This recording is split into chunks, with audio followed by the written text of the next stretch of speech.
Hi everyone. So let's have a quick review of the basic concepts of grammar discourse. So these are the sentences, writing supporting sentences, and then our modifiers. But first, let's go with a sentence. So what is a sentence? These are group of words or words that expresses a complete idea, and that includes a subject and a verb. So there are types of sentences according to function and structure, and I know you are already familiar with these types of sentences. So let's go with the sentences according to function. So we have four: the declarative, interrogative, imperative, and exclamatory. When we say declarative, these are statements or it tells something and it usually ends with a period. So for example, Philippines is the best country I have ever visited. Period. So that is a statement and we consider that declarative sentence.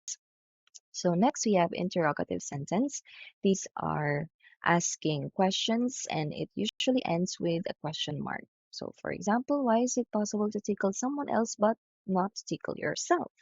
So that is a question. So any statement or questions that ends with a question mark are interrogative sentences. Next, we have imperative sentence from the title itself. Imperative, we are giving a command or request and it ends with a period. So, for example, we have a request here, kindly work with your partners. So, for example, sa command naman, get out. Okay, so when we say request, we are stating something in a more appropriate or in a more considerate or kind way. When we are doing a command, it's like we are just asking someone to do something. Okay, so that's for imperative sentence. And then for exclamatory sentence, this shows strong feelings and ends with an exclamation mark. So this is how an exclamation mark looks like. So I hate you so much. Okay. So from the mark itself, it tells us it tells us that we are saying something with our strong emotions. Okay. So these are the sentences according to function, right? The next. Let's go to according to structure sentences. We have simple sentences, compound sentences, complex sentences, and compound complex sentences. So let's go for simple sentences first. This has one independent clause. When we say independent clause, independent, it can stand alone and it has a subject and verb or predicate. So let's have an example. David Letterman and Jay Leno host talk shows. So let us identify our subjects here. We have David Letterman and Jay Leno. And then our verb is host. And then our predicate is talk shows. Okay.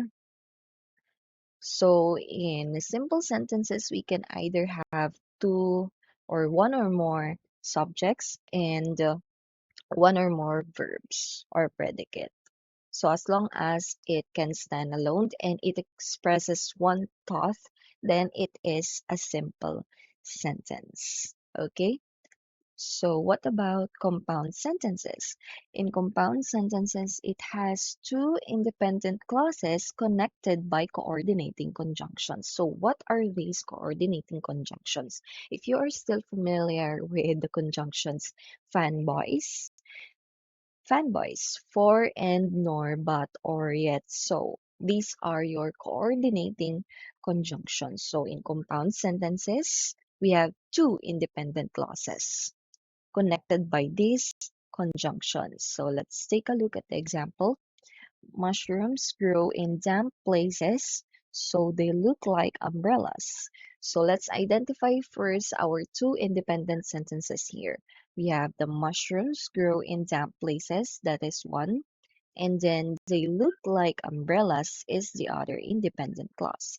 And then so, as I have said earlier, is our coordinating conjunctions. So aside from so, we have for, and, nor, but, or, and yet. Okay, so any sentences that has coordinating conjunction that are joined by coordinating conjunctions, basta dalawa yung independent clause, are considered compound sentence. Okay? So next, let's move on to complex sentences. When we say complex sentences, it has one independent clause, take note, and one or more dependent clauses into it. So meron tayong one complete sentence or independent clause, and then one or more dependent clauses. When we say dependent, it cannot stand alone. It has to have a complete sentence or an independent sentence before it becomes a complete thought. So let's have this as an example. Many dead animals of the past changed to oil while others preferred to be gas. So let's identify the independent clause here. So obviously our independent clause or the sentence that can stand alone in this sentence is many dead animals of the past change to oil. Why do we consider this one independent clause? Because we have our subject here, we have our verb, and we have our predicate. So that is an independent clause. It has a thought. And then let's identify our dependent clause. So our dependent clause, as I have said earlier, this is a sentence that cannot stand alone or a clause that cannot stand alone. So we have others preferred to be gas. So it does not have a complete thought, diba? And then let's identify our subordinating conjunction. We have while. So aside from while, we also have whereas, until, whenever, although. So those are our subordinating conjunction. It helps two sentences or clauses to be joined together to form a complete thought. So this one is an example of complex sentence. Just one independent clause connected by a subordinating conjunction and has one or more dependent clauses. So that is a complex sentence. Now let's have the last one, the compound complex sentences. It has two independent clauses and one or more dependent clauses. So as compared to complex sentences, it just have one independent clause, but one or more dependent clauses into it. But in compound complex, we have two independent clauses and one or more dependent clauses. So let's have this example.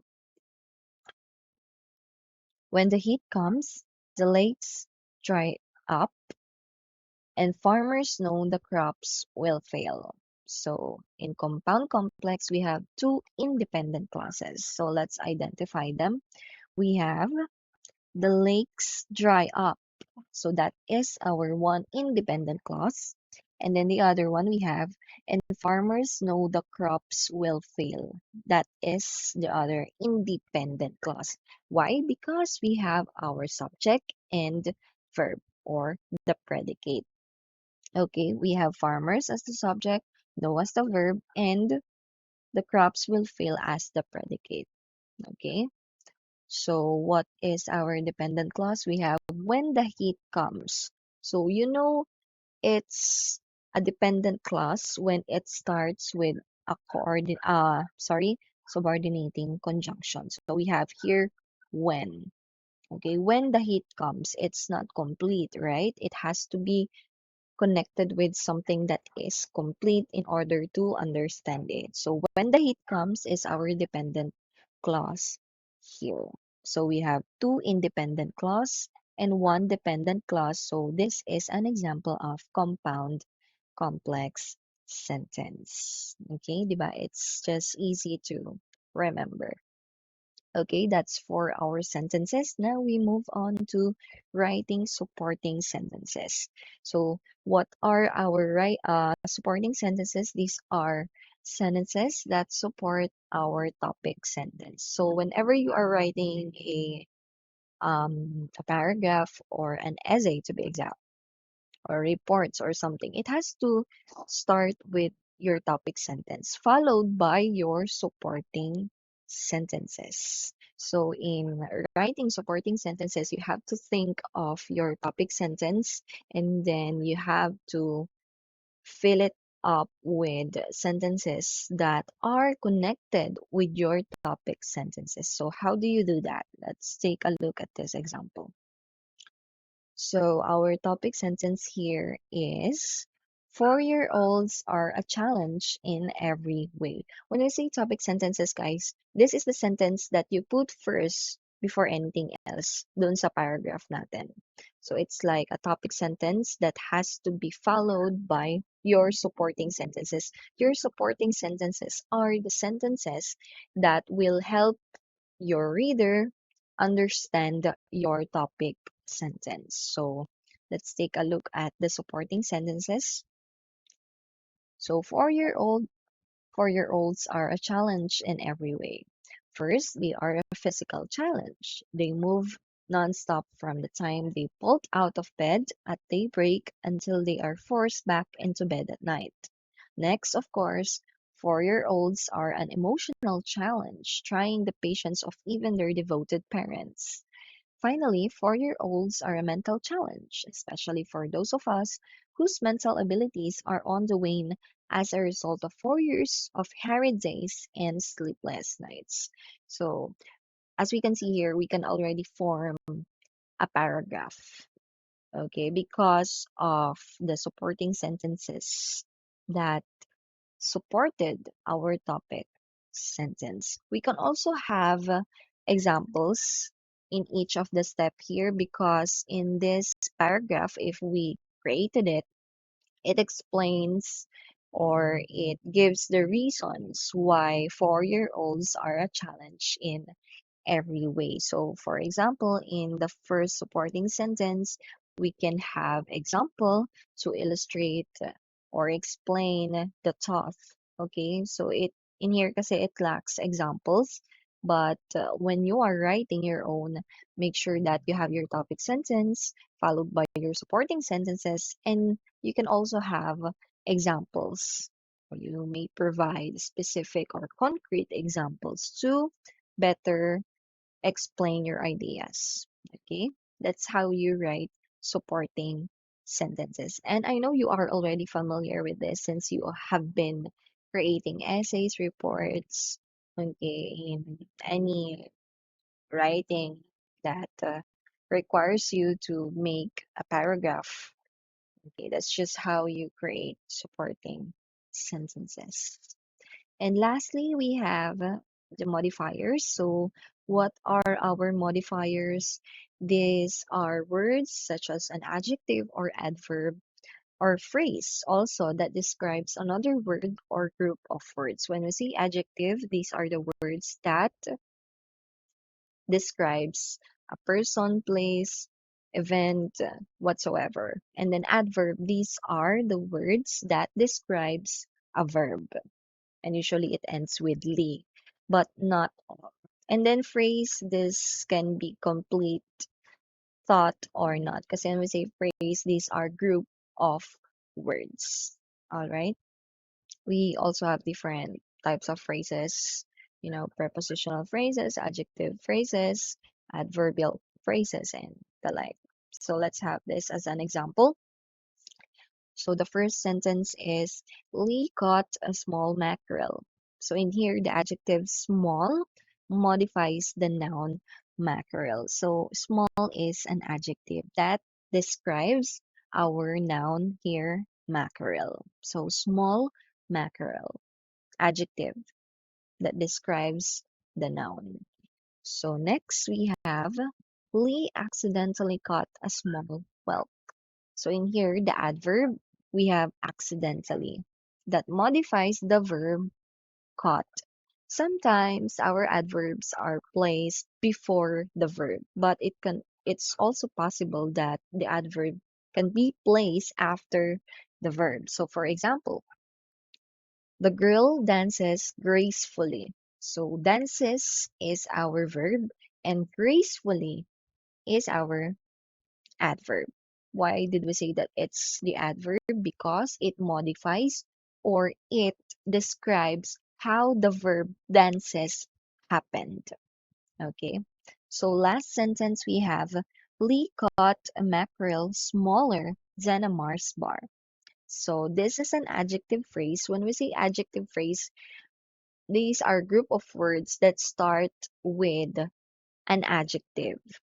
Okay, and it modifies the noun. So let's take a look at the example. Our adjective phrase here is the smaller than a Mars bar. So as you can see here, smaller, this is an adjective followed by the group of words. So this one will fall under adjective phrase. Okay, and what does it do in a sentence? It modifies the noun mackerel in this sentence. Okay, so that's how you identify the modifiers in the sentence. And I hope these topics, although they are already familiar with you, we have touched some of the unfamiliar ideas that might not be clear to you when you were studying these ones. And I hope that it helped you out in constructing sentences, in giving you ideas, in creating your report writing in the future, and so on. So that's it. That's just a quick review of these topics. I hope that you learned something. Goodbye.